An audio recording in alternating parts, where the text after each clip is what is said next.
दोस्तों good morning.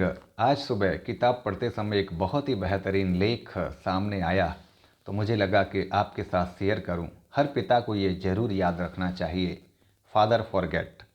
सुनो बेटे, मैं तुमसे कुछ कहना चाहता हूँ। तुम गहरी नींद में सो रहे हो। तुम्हारा नन्हा सा हाथ तुम्हारे नाजुक गाल के नीचे दबा है और तुम्हारे पसीना पसीना ललाट पर घुंघराले बाल बिखरे हुए हैं। मैं तुम्हारे कमरे में चुपके से दाखिल हुआ हूँ, अकेला।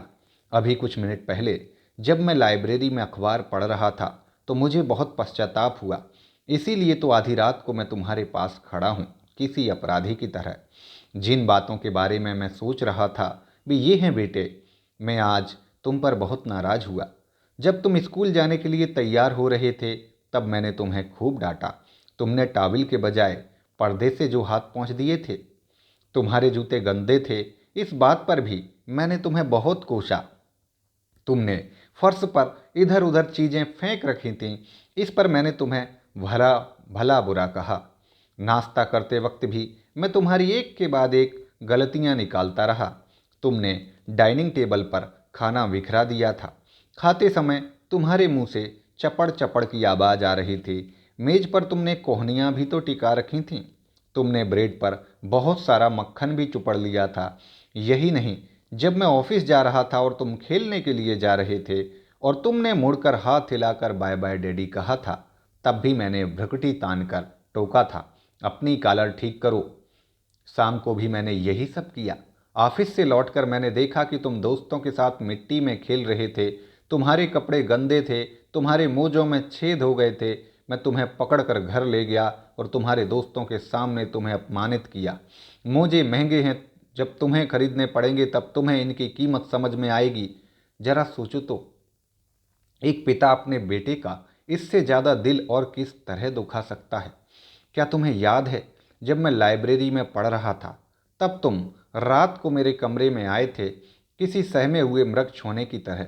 तुम्हारी आंखें बता रही थीं कि तुम्हें कितनी चोट पहुंची है और मैंने अखबार के ऊपर से देखते हुए पढ़ने में बाधा डालने के लिए तुम्हें झिड़क दिया था। कभी तो चैन से रहने दिया करो, अब क्या बात है। और तुम दरवाजे पर ही ठिठक गए थे। तुमने कुछ नहीं कहा था, बस भागकर मेरे गले में अपनी बाहें डालकर मुझे चूमा था और गुड नाइट कहकर चले गए थे। तुम्हारी नन्ही बाहों की जकड़न बता रही थी कि तुम्हारे दिल में ईश्वर ने प्रेम का एक ऐसा फूल खिलाया है जो इतनी उपेक्षा के बाद भी नहीं मुरझाया। और फिर तुम सीढ़ियों पर खटखट करके चढ़ गए। तो बेटे, इस घटना के कुछ देर बाद ही मेरे हाथों से अखबार छूट गया और मुझे बहुत ग्लानि हुई। यह क्या होता जा रहा है मुझे? गलतियां ढूंढने की, डांटने झपटने की आदत सी पड़ती जा रही है मुझे। अपने बच्चे के बचपने का मैं यह पुरस्कार दे रहा हूं। ऐसा नहीं है बेटे कि मैं तुम्हें प्यार नहीं करता, पर मैं एक बच्चे से ज़रूरत से ज़्यादा उम्मीदें लगा बैठा था। मैं तुम्हारे व्यवहार को अपनी उम्र के तराजू पर तौल रहा था। तुम इतने प्यारे हो, इतने अच्छे और सच्चे हो। तुम्हारा नन्हा सा दिल इतना बड़ा है जैसे चौड़ी पहाड़ियों के पीछे से उगती सुबह। तुम्हारा बड़प्पन इसी बात से नजर आता है कि दिन भर डांटते रहने वाले पापा को भी तुम रात को गुड नाइट किस देने आए। आज की रात और कुछ भी महत्वपूर्ण नहीं है बेटे। मैं अंधेरे में तुम्हारे सिरहाने आया हूँ और मैं यहाँ पर घुटने टिकाए बैठा हूँ, शर्मिंदा।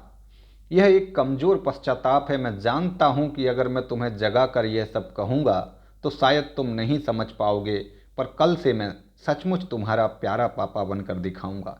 मैं तुम्हारे साथ खेलूंगा, तुम्हारी मज़ेदार बातें मन लगाकर सुनूंगा, तुम्हारे साथ खुलकर हंसूंगा और तुम्हारी तकलीफ़ों को बांटूंगा। आगे से जब भी मैं तुम्हें डांटने के लिए मुंह खोलूंगा तो इसके पहले अपनी जीभ को अपनी दांतों में दबा लूंगा। मैं बार बार किसी मंत्र की तरह यह कहना सीखूंगा, वह तो अभी बच्चा है, छोटा सा बच्चा।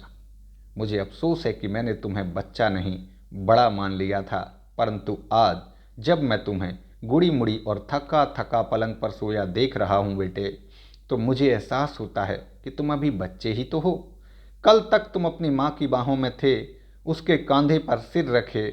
मैंने तुम्हें कितनी ज़्यादा उम्मीदें की थीं, कितनी ज़्यादा उम्मीदें। थैंक यू दोस्तों।